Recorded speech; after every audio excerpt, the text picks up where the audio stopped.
11 अक्टूबर को जयप्रकाश नारायण की जयंती है। इस मौके पर अखिलेश यादव उनकी प्रतिमा पर माल्यार्पण करने जयप्रकाश नारायण इंटरनेशनल सेंटर जाना चाहते थे, लेकिन जो तस्वीरें सामने आई उन्होंने सभी को हैरान कर दिया। जहां सपा मुखिया अखिलेश यादव JPNIC में जबरन घुस गए, जिसके बाद से ही एक नया सियासी बखेड़ा खड़ा हो गया।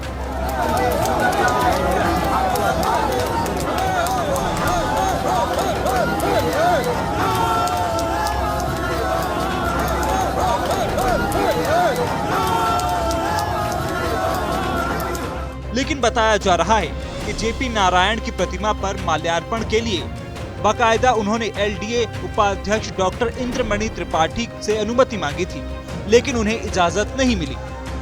जानकारी के मुताबिक LDA VC इंद्रमणि त्रिपाठी ने सुरक्षा कारणों का हवाला देकर सपा प्रमुख को अनुमति नहीं दी। मंगलवार शाम को LDA ने सपा के प्रदेश कार्यालय को एक पत्र भेजा और उन्हें सुरक्षा कारणों का हवाला देकर कार्यक्रम की अनुमति देने से मना कर दिया। LDA ने मंगलवार शाम को ही JPNIC सेंटर के गेट पर ताला लगा दिया था। इसके साथ ही दीवारों पर लोहे की चादरें लगा दी ताकि कोई भी दीवार फांदकर बाहर से अंदर ना जा सके। LDA के इस कदम से समाजवादी पार्टी कार्यकर्ताओं के साथ ही अखिलेश यादव ने भारी नाराजगी जाहिर की। अखिलेश ने इस बारे में सोशल मीडिया पर एक पोस्ट शेयर किया। उन्होंने लिखा कि महान समाजवादी विचारक, सामाजिक न्याय के प्रबल प्रवक्ता, लोक नायक जयप्रकाश नारायण जी की जयंती पर अब क्या सपा को माल्यार्पण करने से रोकने के लिए ये टीम की चादरें लगाकर JPNIC का रास्ता रोका जा रहा है। सच ये है कि भाजपा लोक नायक जयप्रकाश नारायण जी के भ्रष्टाचार, बेकारी, बेरोजगारी और महंगाई के खिलाफ छेड़े गए आंदोलन की स्मृति को दोहराने से डर रही है, क्योंकि भाजपा के राज में तो भ्रष्टाचार, बेकारी, बेरोजगारी और महंगाई तब से कई गुना ज्यादा है। अब क्या माल्यार्पण के लिए भी जयप्रकाश नारायण जी की तरह संपूर्ण क्रांति का आह्वान करना पड़ेगा? अगर भाजपा को यही मंजूर है तो यही सही। तो वहीं गेट फांदकर माल्यार्पण करने के बाद भी अखिलेश यादव ने अपनी प्रतिक्रिया दी। उन्होंने कहा कि इतने बड़े जननायक के लिए हम हर साल आते थे, लेकिन ना जाने सरकार ताला लगाकर क्या बताना चाहती है।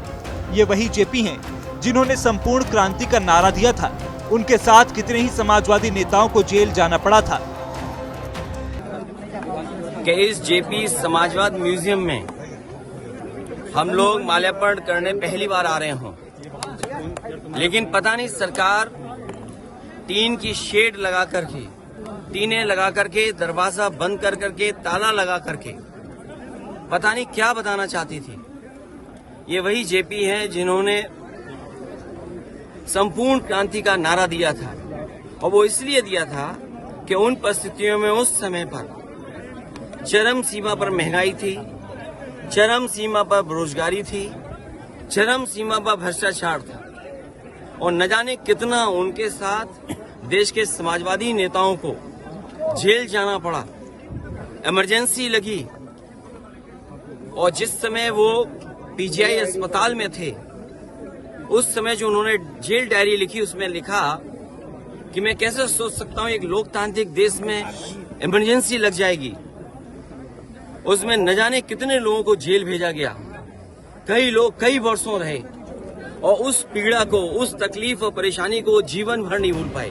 तो वहीं अखिलेश यादव पर हमला बोलते हुए डिप्टी CM केशव प्रसाद मौर्य ने इस प्रकार की चीजों का कोई महत्व न बताते हुए इसे नौटंकी करार दिया है। श्री अखिलेश यादव जी, जब कोई प्रतिष्ठान का निर्माण का कार्य चल रहा हो और उसमें कोई इस प्रकार से कार्यक्रम करने की अनुमति ना मिली हो, उत्तर प्रदेश के पूर्व मुख्यमंत्री रहते हुए नौटंकी करने गए थे।